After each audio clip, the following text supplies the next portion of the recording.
I just wanted to share this with you guys. It says, be strong when things are tough. Be kind to those you meet. Be grateful for the little things. What's up, you guys? It's your girl, Jassy Angel, and this is Jassy Angel Show, and welcome back to my channel. So, I'm a little bit lackluster today, I guess, just because I'm not really feeling in the best mood, but I'm like, let me make this video. So one of the reasons why I'm in a crappy mood is because I just watched this really sad movie on Netflix, and I think the movie came out last year. I'm not sure where the movie came out at, or you know, where was it first seen, or was it on like, you know, TV, or did it just come on Netflix? I'm not really for sure, but it was called The Ghost Who Walks, and it's about a man who got out of jail, I guess, or prison. He struck a deal with, I don't know who he struck a deal with, but he struck some type of deal, and in the hopes of seeing his 6-year-old daughter that he has never laid eyes on before in his life, and some kind of way, you know, in the midst of that, people found out that he was out of prison, and they pretty much put 2 and 2 together.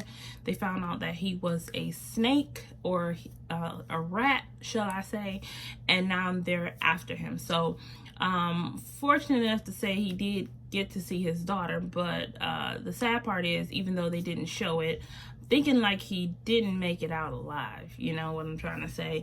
So that was kind of sad. I thought the movie was going to be more, it was an action movie, and it was that, but I didn't think that he wasn't going to get a happy ending, I guess, or shall I say, I thought he was going to live, okay? And I don't think he lived at the end, so that was kind of sad. But on the other hand, so I'm going to insert a clip of the lipstick that I have on today. I have on Cyber by MAC.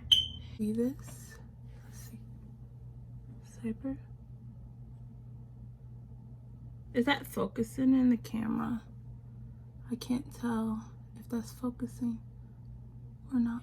And it's like a purple-ish dark color. I was feeling kind of dark. I actually like dark lipsticks more than I like light lipsticks. I don't have any light lipsticks. I think mostly all I have is dark lipsticks. But my favorite lipstick by MAC is actually it's not Cyber. It's not the color I have on my lips right now. It's actually called Media, and I want to say this color, this is medium, a media, I'm sorry. And I would say that this color probably is a good color for, you know, and it's down to the end because it's a nice dark red, and this one is a dark, like purplish type of color. I only have really like 3 MAC lipsticks, and then the rest of them are like liquid lipsticks, but I really do like these lipsticks. I think they're amazeballs. But anyways, I guess the biggest thing to talk about would be 3 things that I want to talk about, because this is the random thoughts video, so yeah, it's random. But I do want to talk about the Teddy Riley versus Babyface that was supposed to be on IG Live last night, and I'm just like, what? You know, like I was sitting there. Listen, let me tell you something. So I was sitting right where I'm at right now because I have my phone. Like I said, I film off my phone, so I had my phone mounted up in the spot how I would be you know, making my video. I had my Bluetooth speaker. I'm like, all right, I'm gonna hook my Bluetooth speaker up, and I'm gonna jam out, you know what I'm saying? And I didn't do any jamming.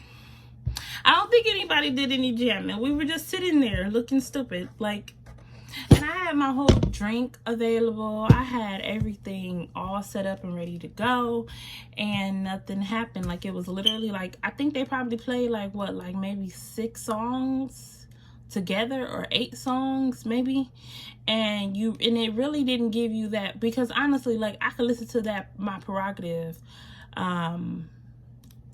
10 times in a row. But for some reason, when you know, they wanted to start over and do a round 2, and when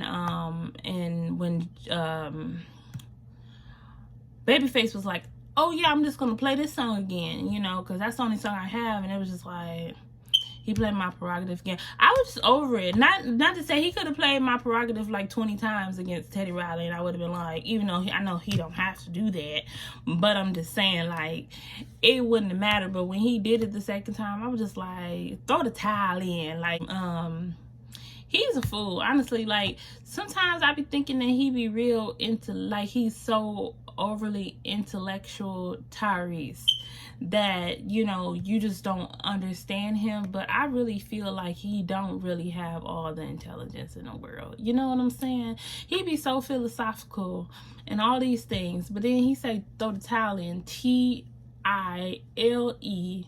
like the towel that you put on the floor in your bathroom and in your kitchen. I just couldn't believe it. It took me out the game. And I just was out the game. So I guess they're gonna have another repeat tomorrow. I hope everything is everything, because I will be watching regardless. And now is what is it? BlackAF. So this movie is on Netflix. It's a TV show, actually, and it's about, and I have some notes here because I was gonna do a what are we watching review on this TV show, but then I decided that I don't want to do that. I just kind of want to talk, and so I have my notes on my legal pad. Let me flip through here and see what I want to talk about. So this show was called BlackAF, and it was by a guy named Kenya Burris, and he is basically the writer or the producer or whatever of Blackish, Mixed-ish, and Grown-ish. And then he also was a writer on The Game, and he wrote for Soul Food. I guess that movie, either he wrote for Soul Food, the movie, or he wrote for Soul Food, the TV show. I'm not really for sure, but I'm thinking he might have done Soul Food, the movie, or the TV show. It seemed like the TV show, because I don't know. He did American Next Top Model with Tyra Banks. He penned, I guess he must have wrote on Girls Trip. He co-produced Little with Lil Mama, and he co-wrote the screenplay for Shaft that came out last year. So this TV show, BlackAF, was literally like a hybrid mix between all 3 of his shows that he currently have on TV right now: Blackish, Mixed-ish, and Grown-ish. And honestly, like, it was really good. Like, it really was a good show. It kind of showed, like, I guess it was just, it's him making his acting debut, but then he's basically like acting out his own life. So he is in the show, like, pretty much he make it known, like, these are all the things that I created and did throughout these years. This is my family. So it's based off his real life family. He actually was married to an actual real doctor by the name of Dr. Rainbow Burris, which is, you're not familiar with Blackish, the lady who played, Tracy Ellis Ross plays Dr. Rainbow Johnson. And so he pretty much just used his wife as inspiration for that character. So that Grownish or Blackish was based off his life, and then he made a show based off his life. So I really didn't know if it was like a true parody at first, or if it was just like just a TV show for entertainment, like what is happening. But it really was good. It was basically like, you know, they just talked about all the things that you deal with when you're black in America, when you're black and you have you know, when you have a lot of money, in the stereotypes that you have to deal with. So I'm back. So I had to come back because I have to reshoot a scene. So anyways, what I wanted to say was, it was this one scene in the particular show where Kenya Burris and his wife is played by Rashida Jones, who is the daughter of, I think her name is Lisa Limpton, and then Quincy Jones, who is her father. In the show, you know, Rashida is his wife. She plays a lawyer, and she was going to meet up with one of her old friends. Now, she didn't like her because she was like, you know, she basically was like, yeah, she's one of those, you know, white people that like to throw up in people's faces how they are better than them. And you know how like some white people like, oh yeah, we go do this and we go do that and we go camping and we're doing this and we're doing that. So they're at dinner. And I don't know the word to describe what they were doing, but they were just pretty much like, yeah, we're like, you know, you couldn't possibly afford to do this, or you wouldn't possibly want to do this because you may not, because at the time when they used to know this couple, when Kenya and his wife, played by Rashida, used to know this couple, you know, Rashida was mostly, I think her name was Joya in the show. Joya was mostly the breadwinner. She was the lawyer, you know, like she was just the person who made all the money. So they didn't know, like, when you meet up with somebody, they didn't know, like, oh, he's, you know, he all of a sudden, they don't know that he has more money now, that he's actually a millionaire, like he's very well off. So they came in still thinking like they were somehow better than them because they have the status that they think they had, and then they look at them. And I think that's really true, because a lot of times when you see black people, you know, especially when you see black people doing well off, you automatically assume, oh, there's some type of basketball player or there's some type of rapper. Like, it never would have crossed their mind that he was actual, like he write movies, you know what I'm saying? Because that's not really a role that a lot of people put black people in. That now it is, because you have Issa Rae, you have at the bottom, right? You have all those producers that's going to be at the bottom of the screen, who are really making a name for themselves and representing for us. So yeah, it was just kind of like, so then they kind of got fed up with, you know, them kind of trying to act a little snobby or whatever, and they were just like, you know what, matter of fact, we're not going to do all that stuff that you're doing, because that stuff that you're doing is pretty low budget, you know, like in their head, they're like, no, that's pretty low budget. Like, no, I think we're gonna go to, you know, San Francisco, but we're gonna stay at a 5-star restaurant, or not a 5-star restaurant. We're gonna stay at a 5-star hotel, and we're gonna go to a 5-star restaurant. And you know what? And they were talking about, at one point, they were like, oh yeah, we're gonna get tickets. We have tickets to go to the basketball game, blah blah blah. And they're like, no, we're not gonna sit in the mid center of the basketball court. You know, we're gonna go sit down at the bottom in the front row, you know, where the basketball players play. So it was being like really petty on purpose, but sometimes you have to be that way, because sometimes, and it's not saying like all people are like that, and I hate even like having to say this, but this is literally what we deal with. This is as real as it get. Like, sometimes they look down on us. They look down like we're not worthy, that we can't possibly have as much money as them, that we can't possibly have as much talent as them, that we can't possibly be as smart as them. Because I remember one time I was talking about Jay-Z at my job, and I had this one nurse in particular who thinks that she just got so much money. She's always talking about all her trips that she's a doctor, but she take care of the residents in the nursing home at the time.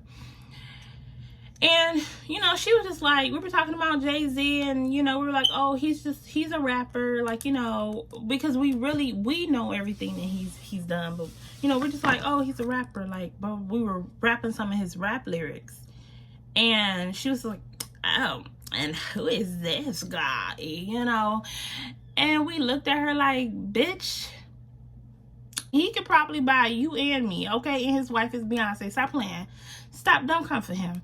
Don't come for him. So when that scene happened, I literally was like, yes, can you, tell them, because sometimes they be needing to know. I mean, you guys would just have to take my word for it and watch the show. I thought it was absolutely incredible. I thought it was very good. It was very black as Wakanda, Black AF. Black AF, okay? But yeah, I absolutely liked that show. I thought that show was great. Okay, I might even watch it again. I did watch Insecure. I finally watched Insecure, which it came out last Sunday. So then the second episode is coming on this Sunday. And I just pretty much am like, okay, it was actually really good. It was actually pretty good.